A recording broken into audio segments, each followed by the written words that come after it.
Halo, Assalamualaikum para praktisi Khitan Indonesia. Ketemu lagi dengan saya Dr. Jaka dari Khitan Sultan. Kali ini akan berbagi tips tentang penarikan mukosa pada metode Technosealer.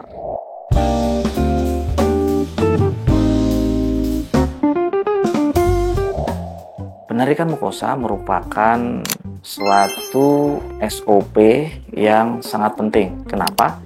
Karena ini menentukan nanti hasil sunat yang kita kerjakan itu estetis atau tidak.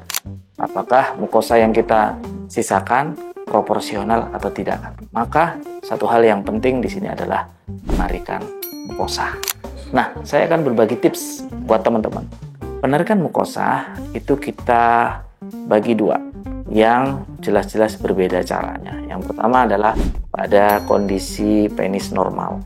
Pada kondisi normal ya, setelah kita lakukan aplikasi Technoclamp, maka kita lakukan penarikan mukosa menggunakan mosquito ya.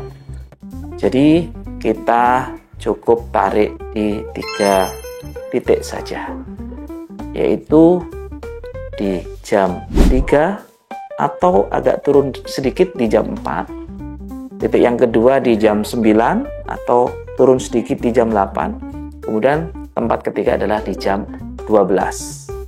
Nah, setelah kita lakukan penarikan di 3 titik tadi, kemudian kita lakukan evaluasi. Ingat, di jam 6 tidak perlu ditarik karena nanti bisa jadi frenulumnya akan terlalu pendek. Maka itu pada anak normal.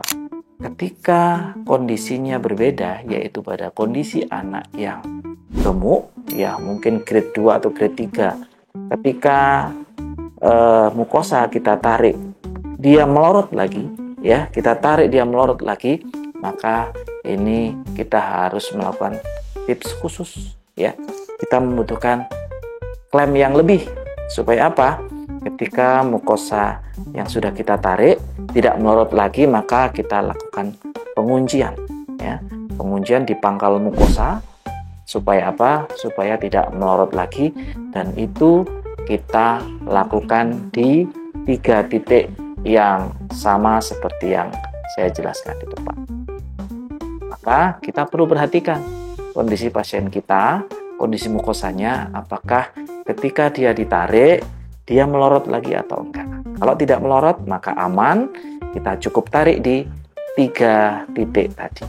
Tetapi kalau kita ketemu dengan pasien yang mungkin ada retraksi atau gemuk, yang mukosanya ketika ditarik dia melorot lagi, maka kita membutuhkan klem cadangan untuk menahan supaya mukosa tadi tidak melorot lagi. Ya, semoga tips ini berguna buat teman-teman sekalian dan semoga hasil sunat kita semakin lama semakin baik. Sekian tips dari kami. Wassalamualaikum warahmatullahi wabarakatuh. Salam sirkumsisi.